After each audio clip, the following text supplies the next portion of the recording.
Chapter 1. The Warning Shot. The late afternoon sun cast long shadows across the manicured lawn of Riverside Country Club in Charleston, South Carolina. White roses and baby's breath adorned every surface, creating the picture-perfect southern wedding that my cousin Emma had dreamed of since we were kids. The air was thick with humidity and the scent of magnolias. But all I could focus on was the knot in my stomach that had been growing since I received the invitation. 3 months ago. I stood at the edge of the reception area, smoothing down my navy blue dress for the 100th time. The fabric felt foreign against my skin. I was more comfortable in jeans and sneakers than in anything that required heels. But Emma had specifically requested cocktail attire, and after what happened at Uncle Robert's wedding 2 years ago, I wasn't taking any chances. "Sarah, there you are." My mother's voice cut through the gentle chatter of arriving guests like a knife through butter. Margaret Henderson approached with the determined stride of a woman on a mission, her perfectly coiffed blonde hair not moving despite the coastal breeze. She wore a powder blue dress that probably cost more than my monthly rent, and her smile was the kind reserved for public appearances. Bright, but not quite reaching her eyes. "Mom," I said, forcing my own smile, "you look beautiful." "Thank you, dear." She stopped in front of me, her critical gaze sweeping over my appearance with the efficiency of a seasoned judge. "Your hair looks nice pulled back like that. Very appropriate." The word appropriate hung in the air between us like a loaded weapon. I touched the simple updo I'd spent an hour perfecting, suddenly second-guessing every bobby pin. "Where's Dad?" I asked, hoping to redirect the conversation. "He's talking to Emma's father about some business nonsense. You know how men are at these things." She stepped closer, lowering her voice, but somehow making it carry even more weight. "Sarah, I need you to understand something very clearly. This is Emma's day, her special day. And after what happened at Robert's wedding, Mom, please, no, let me finish." Her manicured hand gripped my wrist gently but firmly. "I know you've been through a lot these past few years. The divorce, losing your job, moving back home. But today is not about your problems. Today is about family, about showing up and being the supportive cousin Emma needs." The divorce, even 2 years later, the word still felt like a slap. My marriage to David had imploded spectacularly, and apparently, so had my ability to function normally at family gatherings. At Uncle Robert's wedding, I'd had what my therapist later called an emotional breakdown, but what my family simply referred to as the incident. "I'm fine, Mom, really. I've been seeing Dr. Martinez, and I'm in a much better place now." Margaret's expression softened slightly, but her grip on my wrist remained. "I know you are, sweetheart, but you know how people talk. Half the family is probably already whispering about whether you'll have another episode." The word episode stung worse than she probably intended. "I won't embarrass you," I said quietly. "It's not about embarrassing me. It's about—" She stopped herself, taking a deep breath. "Just promise me you'll think before you act tonight. No impromptu speeches, no dramatic exits, no being myself." That's not what I meant. But it was exactly what she meant, and we both knew it. The Sarah who had existed before my world fell apart, the one who gave heartfelt toasts and danced until her feet hurt and laughed too loudly at family jokes. That Sarah was apparently too risky for public consumption now. "There's the beautiful bride-to-be." Emma's voice saved me from having to respond. My cousin approached with her arms outstretched, looking like something out of a fairy tale in her flowing white dress. Her dark hair was adorned with tiny pearl pins, and her smile was genuinely radiant. "Emma, you look absolutely stunning," I said, accepting her warm hug. For a moment, I felt some of the tension leave my shoulders. Emma had always been the kindest member of our family, the one who never made me feel like I was walking on eggshells. "I'm so glad you're here," she whispered in my ear. "I was worried you might not come." "Wouldn't miss it for the world," I replied, meaning it completely. "Ladies, we need to start seating people," announced Emma's wedding coordinator, a sharp-dressed woman with a clipboard who seemed to materialize out of nowhere. "The ceremony begins in 20 minutes. As Emma was whisked away by her coordinator, my mother turned back to me with that same public smile. "Remember what we discussed," she said, her voice pitched just loud enough for a passing ant to overhear. "Don't embarrass us like last time." The words hit me like a physical blow. Around us, family members were finding their seats, chatting, and laughing, but I felt suddenly exposed, as if everyone was staring at me and remembering Uncle Robert's wedding. The way I'd broken down during the father-daughter dance, thinking about my own father and how he'd walked me down the aisle to marry, a man who would leave me for his secretary 18 months later, the way I'd sobbed into the floral centerpiece, while my cousin's wedding reception continued around me. "I need some air," I mumbled, but my mother had already moved on to greet my Aunt Linda. With enthusiasm that seemed far more genuine than anything she'd shown me, I walked toward the edge of the property, where a wooden dock extended into the Ashley River. The water moved slowly, reflecting the golden light of the setting sun. A few early guests had found their way to the ceremony seating, but here by the water, I could finally breathe. My phone buzzed with a text from my therapist. "Remember our conversation about family expectations. You can only control your own actions and reactions." Wishing you strength today. Dr. Martinez had been preparing me for this wedding for weeks. We'd practiced breathing exercises, worked on mantras, and developed what she called emotional exit strategies for when things got overwhelming. But standing here now, with my mother's words echoing in my head, I wondered if I should have just stayed home. Thought I might find you out here. The voice belonged to my brother Jake, who approached with 2 glasses of what looked like champagne. Mom giving you the pregame pep talk. Something like that. I accepted the glass gratefully. When did family events become such a minefield? Jake was 3 years younger than me, but had somehow avoided the family drama that seemed to follow me everywhere. He'd married his college sweetheart, had 2 adorable kids, and worked as an engineer, basically living the life my parents had hoped I'd have. For what it's worth, he said, leaning against the dock railing. I think Mom's more worried about herself than about you. She's still embarrassed about how she handled things at Robert's wedding. What do you mean? The way she practically dragged you out of there instead of just letting you have your moment? People noticed. Sarah, they talked about how cold she was, and not about your breakdown. This was news to me. In my memory, I was the one who had ruined everything, who had made a scene and humiliated the family. Really? Aunt Helen actually asked me later why Mom couldn't just let you grieve in peace. Said it was perfectly natural to be emotional at a wedding after a divorce. A bell chimed in the distance, signaling that the ceremony was about to begin. Jake finished his champagne and straightened his tie. You going to be okay? I looked back, toward the wedding venue, where guests were finding their seats among the white roses and twinkling lights. My mother was seated in the front row, chatting animatedly with Emma's grandmother. She looked poised and elegant, every inch the perfect wedding guest. I think so, I said, and for the first time that day, I almost meant it. Chapter 2. The wedding ceremony unfolded like a southern Gothic dream. Spanish moss draped from ancient oak trees created a natural cathedral, while the string quartet played Pachelbel's canon with the kind of precision that only comes from years of practice and considerable expense. Emma looked radiant as she walked down the petal-strewn aisle on her father's arm, and I found myself genuinely smiling for the first time all day. I was seated 3 rows back, safely between Jake and our cousin Michael, with a clear view of my mother's perfectly straight posture. In the front row, every few minutes, she would glance back at me with what I'd learned to recognize as her checking for signs of instability. Look, I responded by sitting up straighter and keeping my expression pleasantly neutral, like a well-behaved child. In church, the officiant, a family friend who had known Emma since childhood, spoke about love and commitment with genuine warmth. Marriage isn't just about the perfect moments, he said, his voice carrying across the lawn. It's about choosing each other every day, especially when things get difficult. It's about forgiveness, understanding, and the courage to be vulnerable with another person. I felt my chest tighten slightly. These were the same words I'd heard at my own wedding, the same promises I'd made to David under a similar canopy of flowers and hope. But instead of spiraling into the dark place that had consumed me at Uncle Robert's wedding, I found myself thinking about Dr. Martinez's advice. Your past experiences don't define your present moment. You can acknowledge the pain without letting it control you. Emma and her fiancé Tom exchanged vows they'd written themselves, speaking about their shared dreams and their commitment to supporting each other through whatever challenges life might bring. Tom's voice cracked slightly when he promised to love Emma, not in spite of her imperfections, but because of the beautiful, complex, wonderfully human person she is.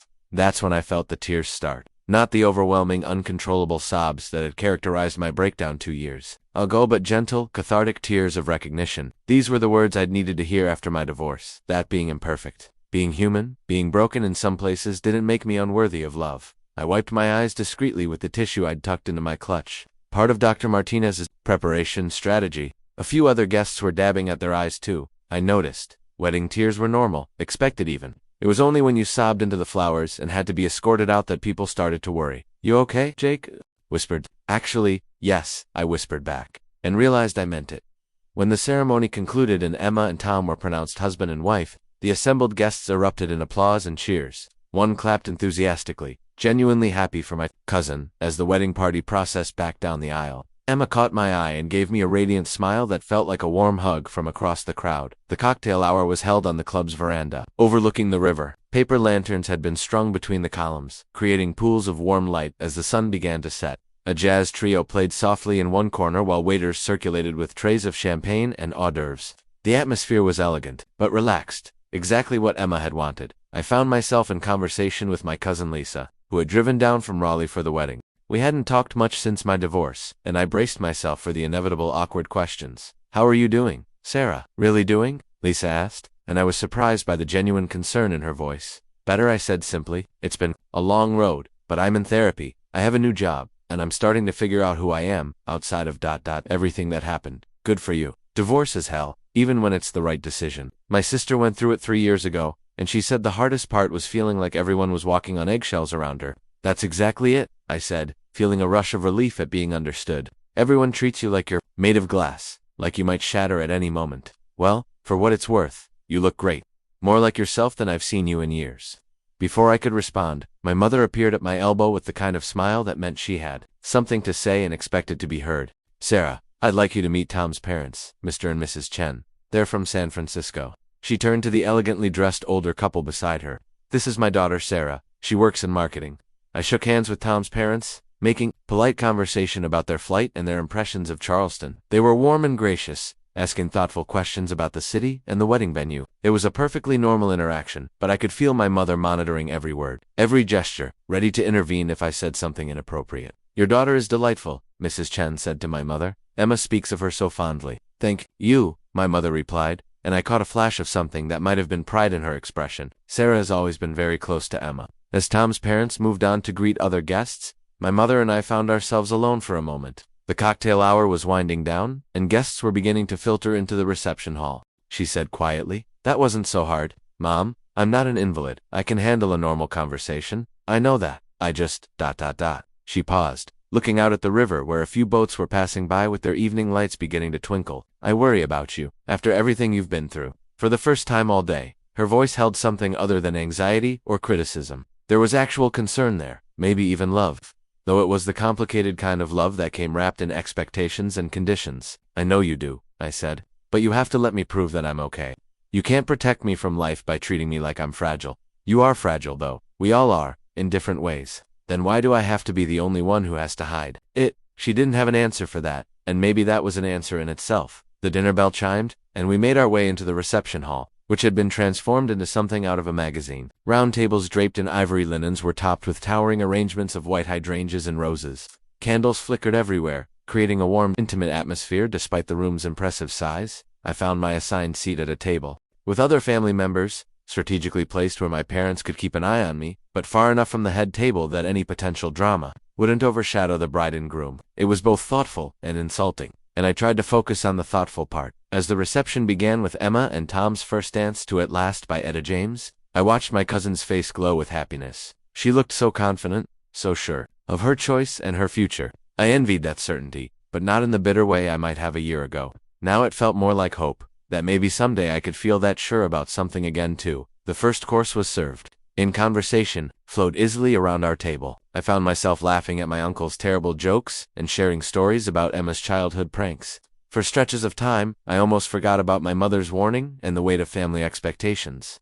I was just Sarah, enjoying dinner, with people who had known me my whole life, but I could feel the main event approaching the speeches, and I knew that's when things would get complicated. Chapter 3, The Spotlight. The clinking of silverware against crystal glasses gradually gave way to the more insistent tapping of the best man's spoon against his champagne flute. The reception hall quieted as Tom's college roommate, a lanky guy named Patrick with an infectious grin, stood up to address the crowd. "Ladies and gentlemen, if I could have your attention," Patrick began, his voice carrying easily across the room despite his obvious nerves. "I've known Tom since freshman year at Duke, and I can honestly say I've never seen him as happy as he is with Emma." I settled back in my chair, grateful for the distraction of someone else being in the spotlight. The speech was funny and heartfelt, filled with embarrassing college stories that made Emma cover her face with her hands while laughing. This was how weddings were supposed to be, joyful, celebratory, full of love and laughter.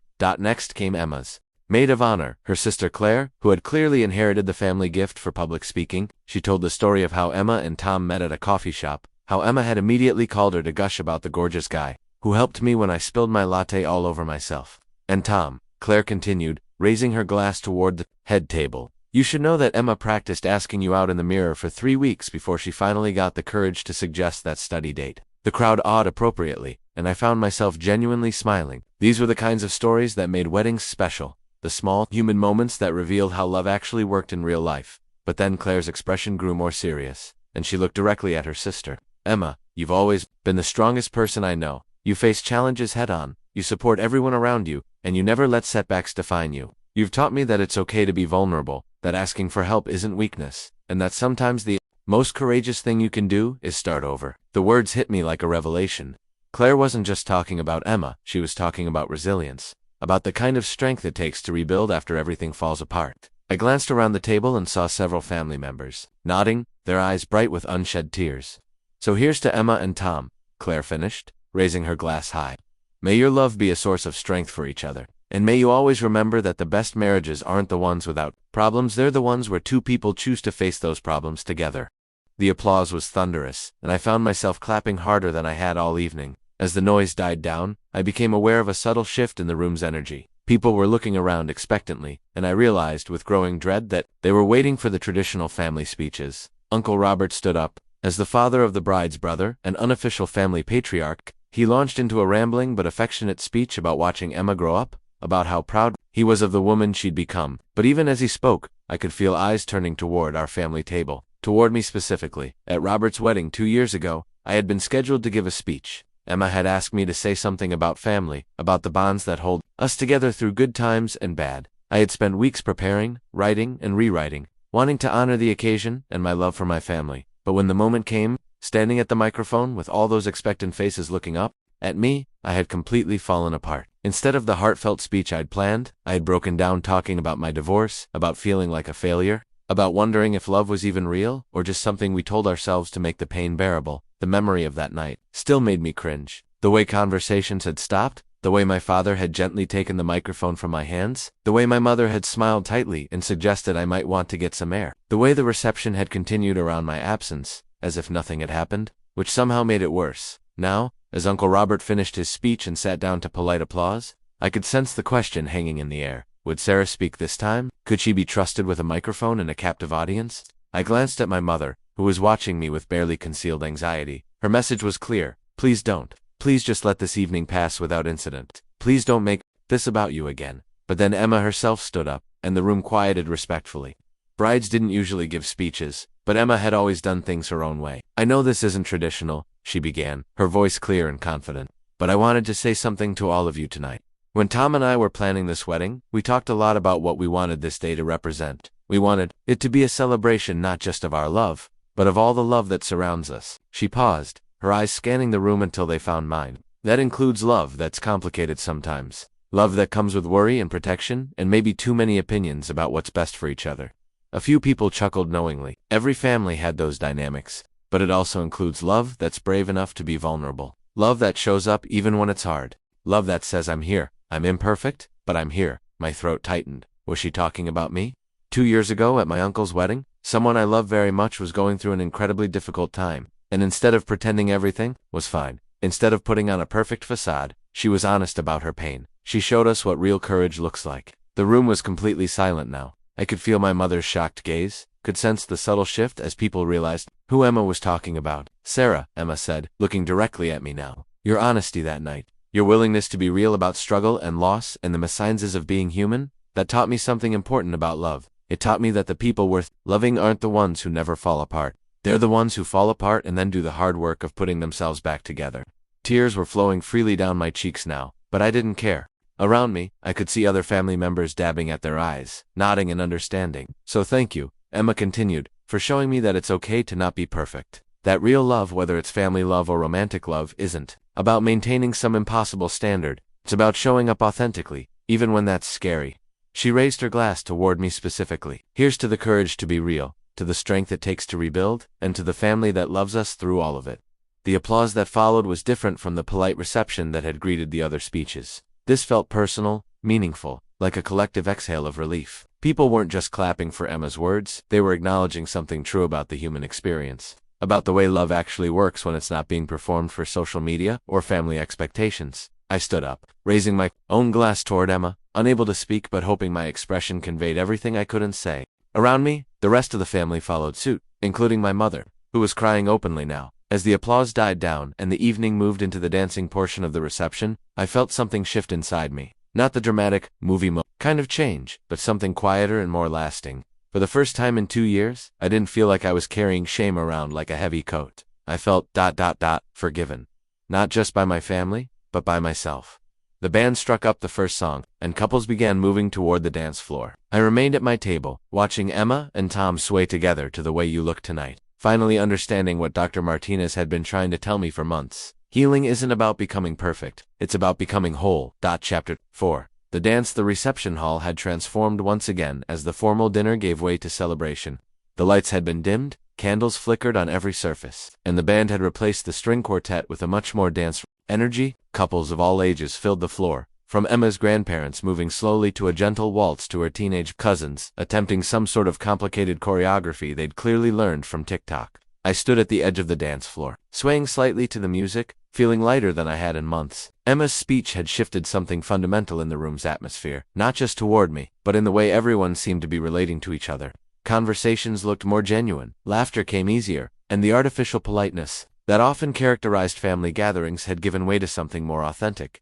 "May I have this dance?" I turned to find my father standing behind me, his hand extended in a gesture that was both formal and familiar. Harold Henderson had taught me to dance in our living room when I was 7 years old, stepping on his feet while he led me through clumsy waltzes to whatever was playing on his old jazz records. "I'd love to," I said, taking his hand. He led me onto the floor just as the band transitioned into Fly Me to the Moon, one of the standards he'd played constantly during my childhood. My father wasn't a particularly emotional man, he expressed love through actions rather than words. But as we found our rhythm together, I could see something tender in his expression. "Your mother's been worried about tonight," he said quietly as we swayed. "Hell, we've all been worried about tonight. I know, I was worried too, but you came anyway. That took guts." We danced in comfortable silence for a moment, falling into the easy rhythm we'd maintained since those childhood lessons. Around us, other family members were creating their own small moments. Jake, dancing with his wife while their kids tried to copy their steps. Emma's grandmother, teaching her great-nephew how to properly lead. "Dad," I said finally, "about Robert's wedding, double quotes, what about it? Were you embarrassed by what I did?" He pulled back slightly to look at me, his expression serious. "Sarah, honey, you were in pain. Real, deep pain that anyone who's been through a divorce would understand. The only thing I was embarrassed about was that we hadn't done a better job supporting you through it, but I made a scene. I ruined the reception, yet a moment of grief at a celebration of love. That's about as human as it gets." He spun me gently under his arm, a move that made me smile despite the serious conversation. "Besides, Robert and Linda have been married for 30 years. Their marriage isn't going to be damaged because their niece cried during the toasts."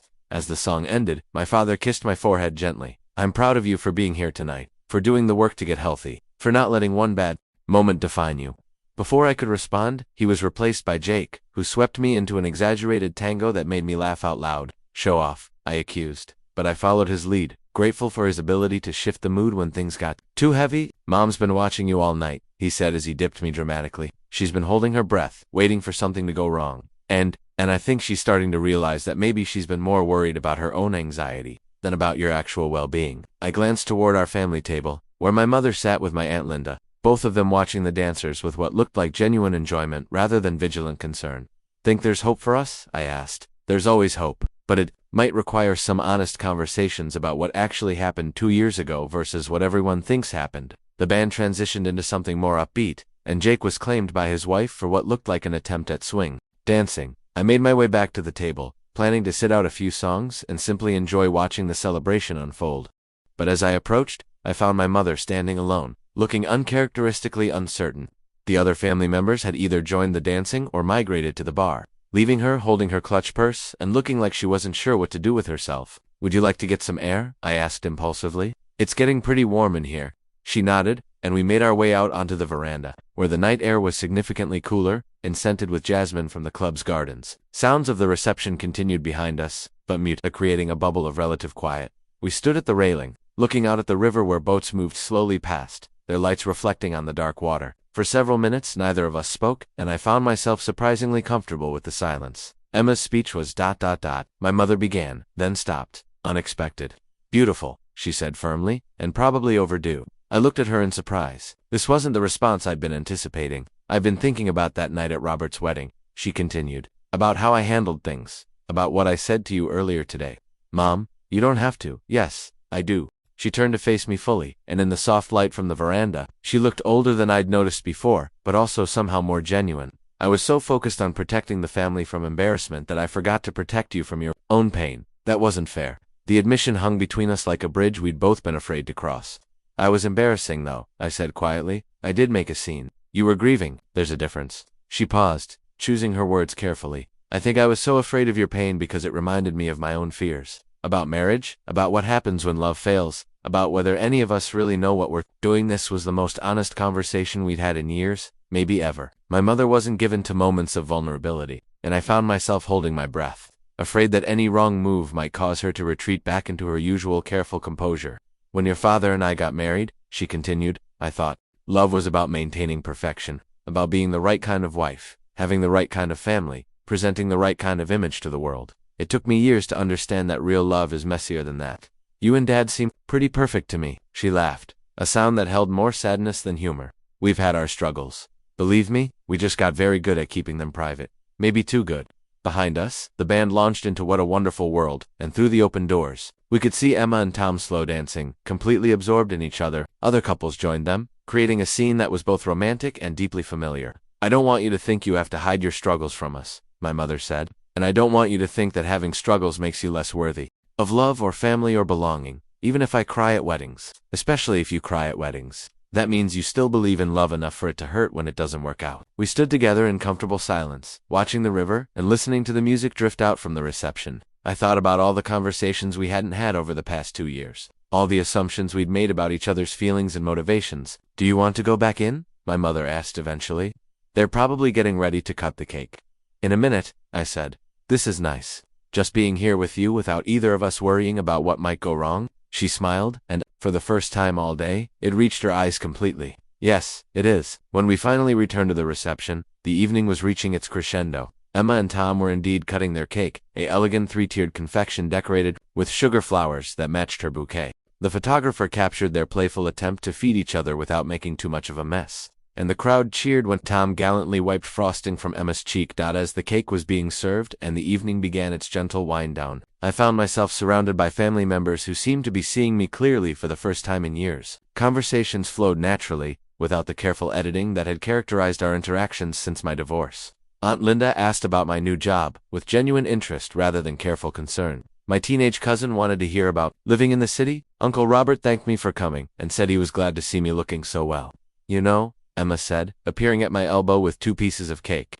I was thinking about what I said earlier, about courage and being real. Thank you for that, by the way. I know it wasn't easy to address directly. Actually, it was easier than I expected, because it was true. She handed me a fork and took a bite of her own cake. But I also wanted you to know that what happened at Uncle Robert's wedding, that wasn't just about your pain. It was about all of our pain. Everyone in this family has felt lost or broken at some point. You were just brave enough to let it show. I looked around the reception hall, at the faces of people I'd known my entire life, and tried to see them the way Emma was describing, not as judges of my behavior, but as fellow travelers dealing with their own struggles and fears and moments of falling apart. Do you really think that's what courage looks like? I asked. Falling apart in public? I think courage looks like showing up anyway, like doing the work to get better, like being here tonight, even though you were scared. As the evening drew to a close and guests began to gather their things, I realized that something fundamental had shifted, not just in how my family saw me, but in how I saw myself.